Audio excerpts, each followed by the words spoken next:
کہیں سے کوئی آواز آئے ہمیں کہاں جا کر اس مسئلے کا حل تلاش کرنا ہے، اس میں سے ایک بہترین ذریعہ یہ ممبر ہے.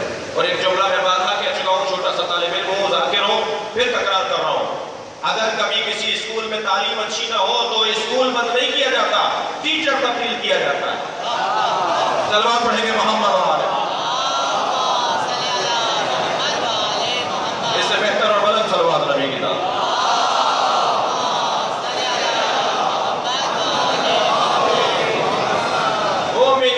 نشانیوں کے ساتھ ہے، ثم لم يرتابوا، پھر وہ شک نہیں کرتا.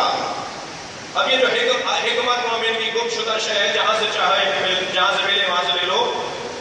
عزیزان گرامی، سامنے کی حدیث ہے، عرب سادہ زبان میں سرکار نے ارشاد فرمایا ہے. ویسے بھی سرکار فرماتے ہیں مجھے اللہ نے سادہ زبان میں بات کرنے کا معجزہ عطا کیا ہے. مجھے سیدھی سادہ بہت روشن زبان میں بات کرنے کا اللہ نے معجزہ عطا کیا ہے. مشکل الفاظ بولنا کمال نہیں ہے، کمال یہ ہے کہ مشکل باتوں کو آسان الفاظ میں بیان کیا جائے.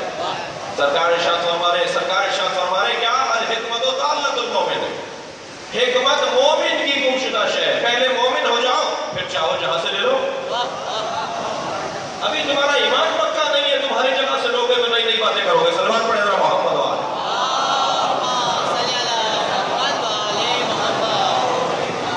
یہاں پر مومن کی نشانیاں ثم لم يرتابوا وجاهدوا بأموالهم وأنفسهم في سبيل الله.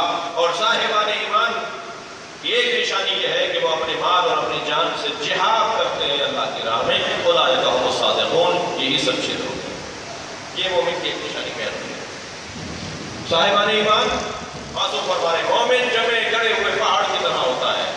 مومن جو ہے وہ پختہ زندگی گزارنے والے وجود کو کہا جاتا ہے. اب یہ صاحب ایمان اتقوا اللہ، اے صاحبان ایمان تقوی پروردگار اختیار کرو. تقوی میں کہہ چکا ہوں کہ تقوی انتہائی آسان کام ہے. جتنا گاڑھا لفظ ہے نا، یہ اتنا گاڑی چیز نہیں ہے، انتہائی آسان کام ہے. اس لیے کہ اللہ نے ہمیں فطری طور پر متقی بنائے. یہ ہماری طبیعت کے اندر تقوی ہے، ہمارے مزاج کے اندر تقوی ہے. یا آپ کا 2 سال کا بچہ ہر ایک کی گود میں نہیں جاتا، یا آپ کا 2 سال کا بچہ ہر ایک ماں کو، ہر ایک عورت کو ماں نہیں سمجھتا، ہر ایک کے گھر نہیں جاتا، ہر ایک سے لے کر نہیں کھاتا. یہ جو اس کے مزاج میں ہے نا کہ یہ نہیں کرتا، یہ نہیں کرتا، یہ نہیں کرتا، اس کی فطرت میں ہے کہ ہر کام کرنے کا نہیں ہوگا. اور کر رہے ہیں آپ بس وہ جو اس کے مزاج میں ہے کہ ہر کام کرنے کا نہیں ہوتا، یہی جب بڑا ہوگا تو جو اللہ کہہ رہا ہے کہ یہ کرنے کا ہے وہ کرے، اور جو کہہ رہا ہے نہیں کرو وہ نہیں کرے. اسی کو تقویٰ کہا جاتا ہے. اللہ متقی دیکھنا چاہتا ہے ہمارے اپنے فائدے پہ. علامہ الممنی نجم البلاغہ میں فرماتے ہیں تقویٰ خود انسان کی زندگی کو کمال دینے کا بہترین نسخہ ہے جو اللہ نے عطا کیا ہے.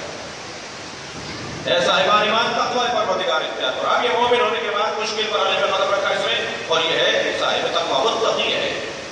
اب اس سے زیادہ مشکل مرحلہ کیا ہے؟ اللہ اکبر، وہ زیادہ مشکل مرحلہ ہے کونوا مع صادقین. تم مومن ہو گئے، متقی ہو گئے، اب سچوں کے ساتھ ہو جاؤ. سچوں کے ساتھ ہونا تقوی سے زیادہ مشکل ہے. سچوں کے ساتھ ہونا ایمان سے زیادہ مشکل ہے. سچوں کے ساتھ چلنے کے لیے قربانیاں تقوی کی قربانی سے زیادہ قربانیاں ہیں. ہر آدمی ساتھ چلنے کو تیار نہیں ہے. ظہر عین اپنا سفید تازہ سربا صحت مند جوان گھوڑا، صحت مند گھوڑا امام حسین کے پاس بھیج رہے ہیں. جب امام نے کہا میری مدد کو آؤ، کہنے لگے میری طرف سے ہتھیار رکھ لیں. حضرت فرمایا مجھے تمہارے گھوڑے کی ضرورت نہیں ہے، مجھے تمہاری ضرورت ہے.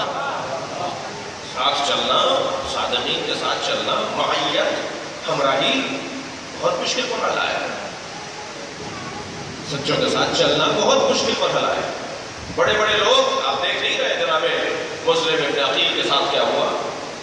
وہ سچوں کے نمائندے تو تھے، ساتھ چھوڑ گئے. تب ساتھ چلنا، معیت، ہمراہی، میم عین، یہ تھے معیت، ہمراہی، ساتھ چلنا بہت مشکل کام ہے. من کانا فاضلا فینا فلیرحل معنا. مولا حسین فرماتے ہیں جو اپنی ذات سے ہاتھ اٹھانے کو تیار ہے وہ مجھ حسین کے ساتھ چلے.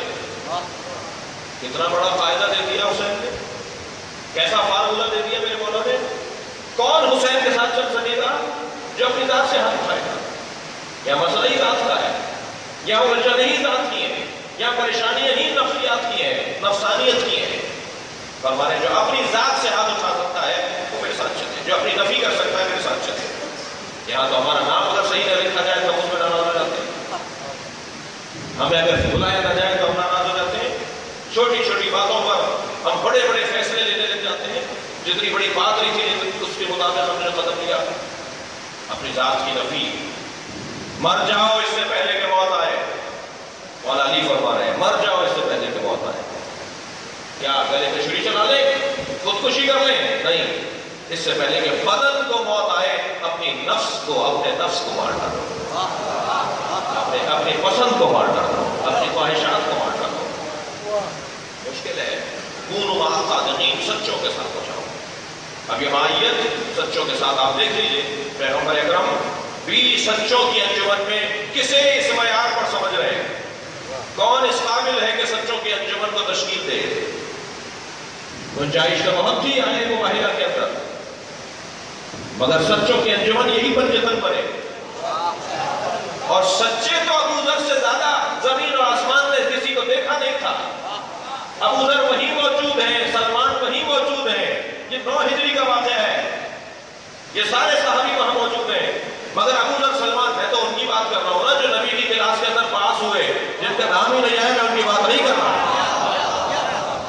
جو نبی کی کلاس، نبی کے شاگرد ہمیں 10ویں درجے پہ، 9ویں درجے پہ، 8ویں درجے پہ، سلمان پڑھے گا محمد و آلہ، ان کا نام نہیں آ رہا مباہلے کے اندر، وہ لوگ چل کر نہیں آئے مباہلے کے اندر۔ ومن حاجک من بعد ما جاءک من العلم فقل تعالوا ندعو ابناءنا وابناءکم ونساءنا ونساءکم ونكفرنا ونكفركم ثم نبتهل ونجعل لعنة الله على الكاذبين۔ بلا لو، تم اپنے بیٹوں کو لاؤ، ہم اپنے بیٹوں کو لاتے ہیں، تم اپنے بیٹوں کو لاؤ، ہم اپنی بیٹیوں کو لاتے ہیں، تم اپنی بیٹیوں، ہم اپنے جیسوں کو لاتے ہیں، توجہ ہے، ہم اپنے جیسوں کو لاتے ہیں۔ امت کو بڑا شوق ہے کہ نبی کو اپنے جیسا بولے، اور نبی نے صرف ایک کو بولا ہے کہ یہ مجھ جیسا ہے، ہم اپنے جیسوں کو لاتے ہیں، تم اپنے جیسوں کو لاؤ، ثم نبتہل، اس کے بعد مباہلہ کریں گے، اور اللہ کی لعنت کاذبین، جھوٹوں پر بھیجیں گے۔ لعنت اللہ کی ہوگی، بھیجیں گے یہ، تو جیسے اللہ کی لعنت یہ بھیجتے ہیں ایسے ہی اللہ کی رحمت بھی انہی کے ذریعے سے آتی ہے۔ یہ رحمت پروردگار کے نزول کا ذریعہ بھی ہے اور لعنت الہی، عذاب الہی کا ذریعہ بھی ہے۔ صلوات پڑھیں گے محمد و آلہ۔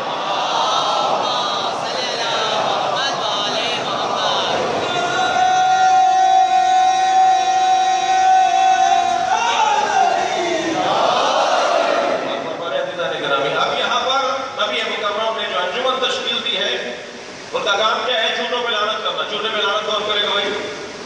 جو کوئی سچا ہوگا، سچا ہی جھوٹے پہ لعنت کرے گا۔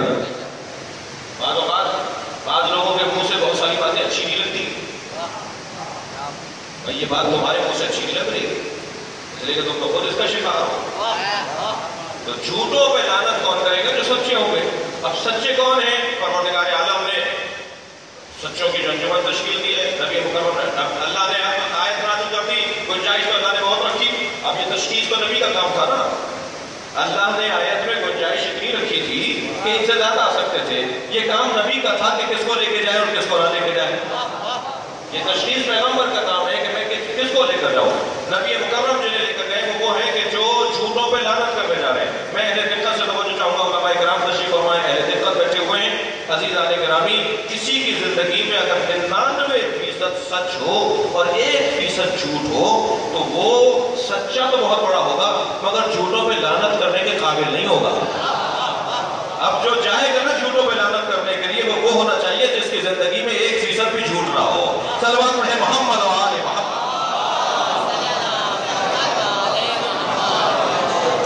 صداقت، مکمل صداقت، لہذا صداقت کی 3 قسمیں بیان ہوئی ہیں۔ صداقت بے اعتبار خبر، صداقت بے اعتبار وعدہ، صداقت بے اعتبار عہد۔ جیسا واقعہ گزرا ایسا بیان کر دو، نہ آگے بڑھاؤ نہ کم کرو، نہ الفاظ کے امامزش ہو، نہ کسی مفہوم کی کمی ہو، جیسا تھا ایسے بیان کر دیا جائے۔ یہ کتنا مشکل کام ہے، یہ کتنا مشکل کام ہے، بغیر کچھ جوڑے ہوئے، بغیر کچھ لگائے ہوئے، بغیر کچھ اضافہ کیے ہوئے، جیسا واقعہ تھا ایسے ہی بیان کر دیا جائے۔ عزیز عزیزان گرامی یہ مشکل ترین کام ہے، مگر یہ پہلا درجہ ہے جو مشکل ترین کام ہے۔ یہ چھوٹی صداقت ہے، یہ ابتدائی صداقت ہے، یہ ابھی تمہید صداقت ہے۔ صداقت بے اعتبار خبر کتنا مشکل ہے، صداقت بے اعتبار خبر، جیسا تھا ایسے ہی بتاؤ، گواہی نہیں دے پا رہے ہو کہ لوگ ہاتھ پیر کھلا دیتے ہیں سچ بولنے سے، گریز کر جاتے ہیں سچ بولنے سے، طرح طرح کے عنوانات اپنے لیے سجاتے ہیں سچ بولنے سے۔ بہت مشکل ہے کہ تمام حق، لعنت ہوئی ہے ان لوگوں پر جو حق کو چھپاتے ہیں۔ توجہ ہوگا www.reborn اہل بیت کے نام سے ایک سائٹ ہے، جا کر دیکھیے گا، جس میں 500 سے زیادہ وہ غیر مسلم جو شیعہ ہوئے ہیں انہوں نے اپنے احساسات اور جذبات کو اس کے اوپر ڈالا ہے۔ ہم شیعہ کیوں ہوئے ہیں؟